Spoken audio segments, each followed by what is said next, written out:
Good morning प्यारे बच्चों, कैसे हैं आप लोग? अच्छे होंगे और खूब मन लगा के पढ़ाई कर रहे होंगे। चलिए देर न करते हुए आज हम लोग शुरू करते हैं अपना अध्याय 3, जिसका नाम है हमें संसद क्यों चाहिए। किताब का नाम है सामाजिक एवं राजनीतिक जीवन भाग 3। चलिए आगे देखते हैं हम लोग। देखिए, हमारा देश जो है बहुत समय तक अंग्रेज़ों का गुलाम रहा। फिर उसके बाद जब अंग्रेज़ों ने हमें आज़ाद किया, तब हम ये समझ चुके थे कि हमारा देश कैसा होना चाहिए। क्योंकि यहाँ बहुत सारे जाति धर्म के लोग रहते हैं, तो यहाँ पे प्रजातंत्र की व्यवस्था की गई। प्रजातंत्र प्रजातंत्र में सरकार जो होती है, देश का मालिक जो होता है, व्यवस्था जो चलाता है, उसका चुनाव कुछ समय के लिए यहाँ की जनता अपने में से ही किसी व्यक्ति की करती है और वही सरकार चलाता है, और उसकी सहायता के लिए बहुत सारे अधिकारी और कर्मचारी होते हैं। तो ये सामान्य सी बात थी। और जो हमारे पाठ का नाम है हमें संसद क्यों चाहिए, तो इसको समझने के लिए थोड़ा सा हम बताते हैं। जब चुनाव में जीत करके कोई व्यक्ति सरकार बनाता है, तो वो सरकार जब बन जाती है उसकी, तो उसके पास बहुत सारे पावर और शक्तियां आ जाती हैं और वो मनमानी कर सकता है। तो उसकी मनमानी को रोकने के लिए और देश को चलाने के लिए नियम कानून बनाने की ज़रूरत होती है। साथ ही साथ उसको मनमानी करने से रोकने की भी ज़रूरत होती है। इसीलिए हमें संसद की ज़रूरत पड़ती है।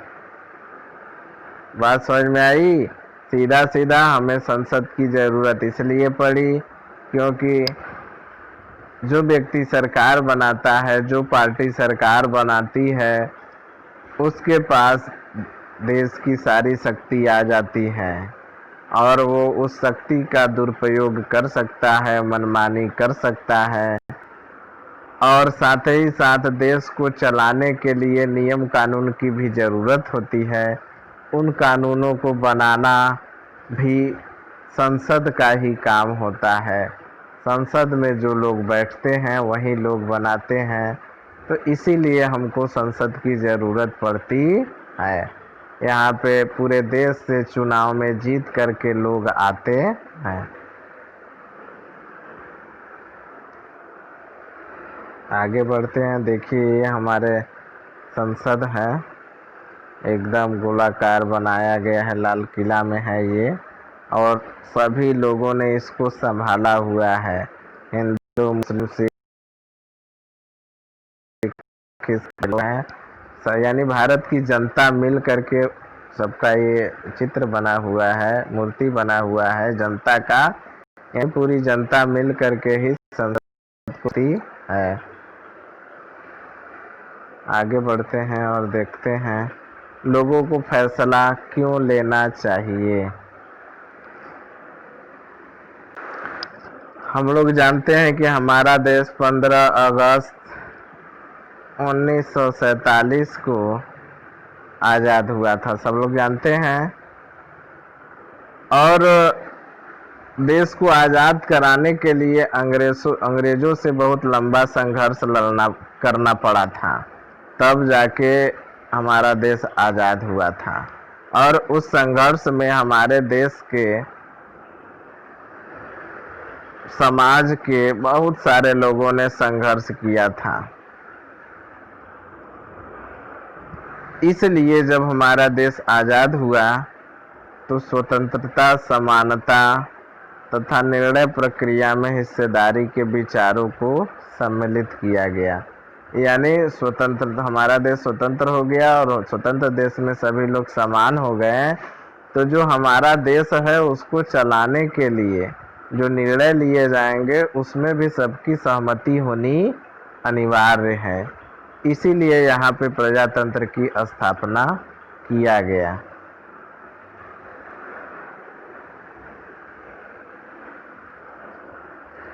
जब हमारे देश में अंग्रेज थे तो बहुत सारे नियम कानून ऐसे थे जिससे जिसको यहाँ की जनता मंजूर नहीं करती थी, मानती नहीं थी, रॉलेट एक्ट हो या कोई भी बहुत सारे ऐसे कानून थे जिसका भारत के लोगों ने विरोध किया। तो यहाँ की जनता जो है वो जानती थी कि अगर सबकी सहमति से कानून बनेगा तब तो वो सही होगा। तो इसलिए यहाँ के प्रजातंत्र की स्थापना किया गया और सबकी सहमति को, सबकी मंजूरी को आवश्यक बताया गया।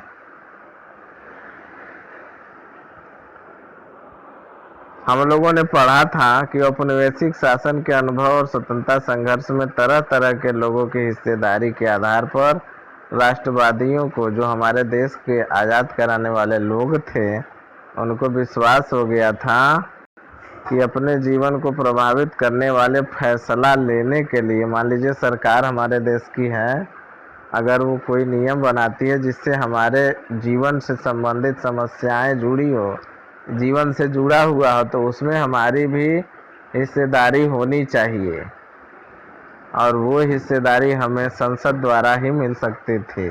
यानी जो संसद में लोग जाएंगे उनको हमारे देश के लोग ही चुनेंगे और अपने में से ही चुनेंगे।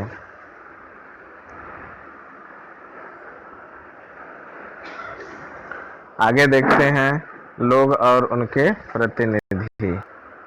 और देखिए एक प्रश्न ये थोड़ा सा समझ लीजिए, अब जनता चुनती है तो क्या हम लोग जो आप लोग हैं, मान लीजिए किसी बच्चे की उम्र 10 साल है तो क्या वो सरकार चुन सकता है? नहीं, उसके लिए एक उम्र बनाया गया है और वो उम्र कम से कम 18 साल या उससे अधिक होना चाहिए। अधिक में कितना अधिक होना चाहिए फिक्स नहीं है, जब तक आप जीवित हैं 18 साल के हो गए, आप जब तक जीवित रहेंगे तब तक सरकार का चुनाव कर सकते हैं।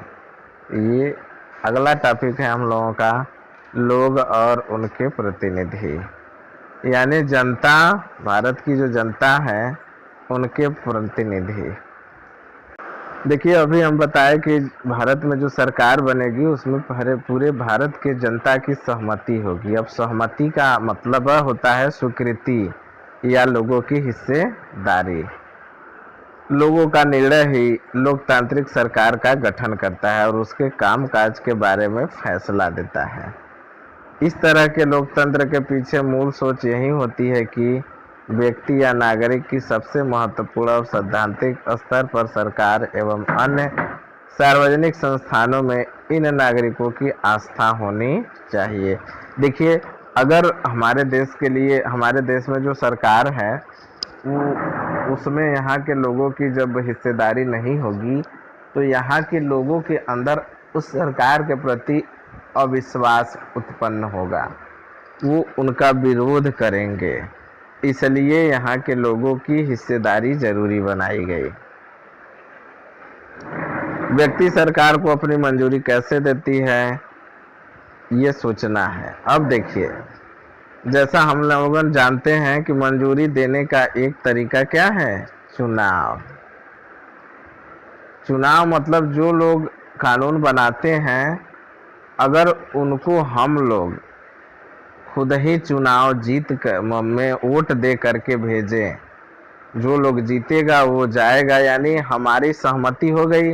हम मान लीजिए गांव का प्रधान होता है, जो प्रधान जीतता कौन है, जिसको सबसे ज़्यादा वोट मिलता है, यानी सबसे ज़्यादा लोगों की जिसको सहमति मिल जाती है, स्वीकृति मिल जाती है, वो प्रधान जीत जाता है।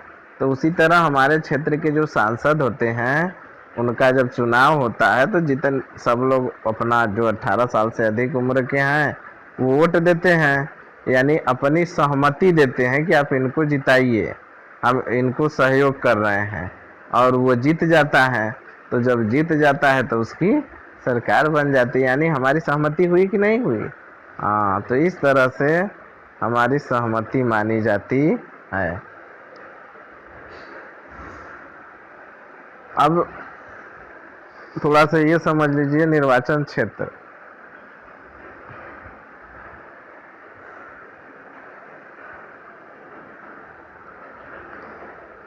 निर्वाचन क्षेत्र देखिए, जनसंख्या के आधार पे पूरे भारत को निर्वाचन क्षेत्रों में बांटा गया है और एक निर्वाचन क्षेत्र से एक सांसद चुने जाते हैं और उस क्षेत्र में जितने भी राजनीतिक दल होते हैं अपने अपने प्रतिनिधि खड़ा करते हैं।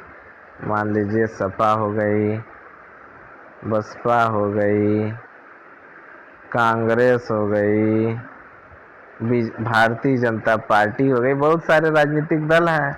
तो ये सारे राजनीतिक दल किसी न किसी व्यक्ति को खड़े करते हैं चुनाव में और जिसको सबसे ज़्यादा वोट मिलता है वही चुनाव में विजयी होता है और चुनाव में विजयी होने के बाद कहाँ पहुँचता है? संसद में। कहाँ पहुँच जाता है? संसद में। और संसद में जा कर के कानून बनाता है। और कुछ लोग होते हैं जिनकी सरकार बनती है वो लोग कानून बनाते हैं और कुछ लोग अन्य पार्टियों के लोग जो बच जाते हैं तो सरकार अगर गलत कानून बनाती है तो उसकी आलोचना भी करते हैं कि आप ये सही नहीं कर रहे हैं, ये गलत कर रहे हैं। ठीक है, तो ये बात है।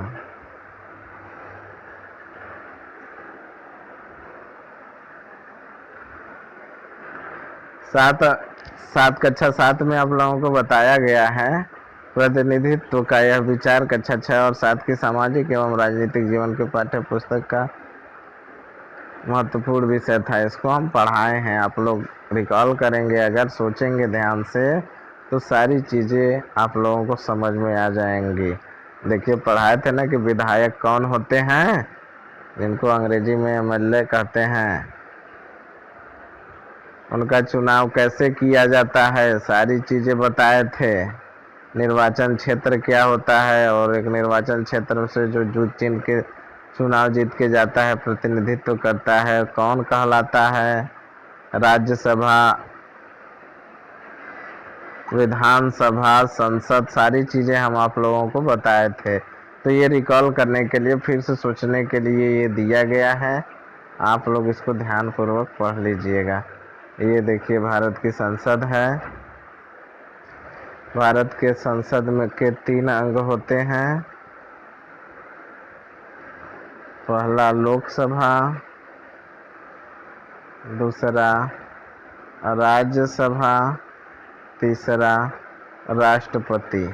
ये तीनों लोग मिल करके संसद का निर्माण करते हैं। चीज़ समझ में आ गई? आगे बढ़ते हैं। ये देखिए अंदर का भवन है बैठने का, ये लोकसभा है, राज्यसभा है, बैठक होती है, यहाँ लोकसभा का अध्यक्ष बैठता है, यहाँ राज्यसभा का अध्यक्ष और राज्यसभा में अध्यक्ष नहीं सभापति होता है।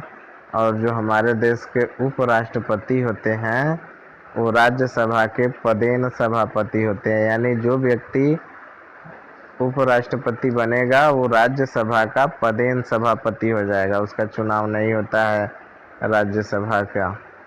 और एक चीज़ और ध्यान देख लीजिए, राज्यसभा में 245 सदस्य हैं और राज्यसभा में और लोकसभा में 545, अधिकतम 552 हो सकते हैं, राज्यसभा में अधिकतम 250 हो सकते हैं। लेकिन वर्तमान में राज्यसभा में 245 और लोकसभा में 545 सदस्य हैं। दोनों अभी हम बताए कि लोकसभा में अध्यक्ष होता है, लोकसभा अध्यक्ष, और राज्यसभा में सभापति होता है। संसद की भूमिका, इसको हम लोग कल पढ़ेंगे। धन्यवाद।